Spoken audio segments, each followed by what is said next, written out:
හිතන්න ඔබ පාරේ යනකොට හොඳේ දුප්පත් මිනිසෙක් දකිනවා. හොඳේ කන්න බොන්න නැති මිනිසෙක් දකිනවා. ඔන්න අපි වැඩට යනවා කියලා හිතනවා ඔයගොල්ලෝ. තේරෙනවද? දැන් ඔන්න Taman ළඟ තියෙනවා කෑම එක. වැඩට ගෙනියලා කන්න ගෙනිච්ච කෑම එක, ගෙනියන කෑම එක තියෙනවා. මේ මිනිස්සයා මේ දුකෙන් ඉන්නව දැක්කම හිතනවා කියන්නේ ඔයගොල්ලන්ට දෙන්න. දුන්නා මේ මිනිස්සයා බොහොම සතුටෙන් ওই කෑම එක අරගෙන පැත්තකට ගිහිල්ලා ওই කෑම එක කනවා අපි දැක්කේ. කාලා බඩ පුරව ගන්නවා දැක්කේ.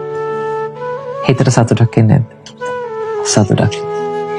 හිතන්න කොහොම කාලේ ගෙවෙනවා. ඔබට ওই කරපු දේ අමතක වෙනවා.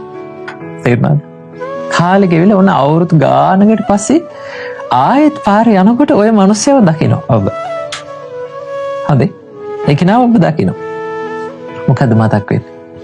එදා දුන්න දානේ. තේරුණාද?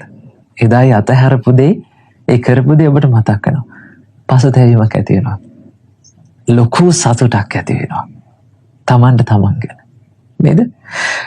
ඒ සතුට ලෝකේ වෙන ඔය සාමාන්‍ය දේවල් වලින් අපිට ලබන්න පුළුවන්ද?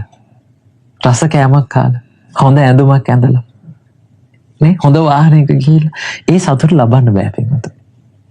තේරුණාද?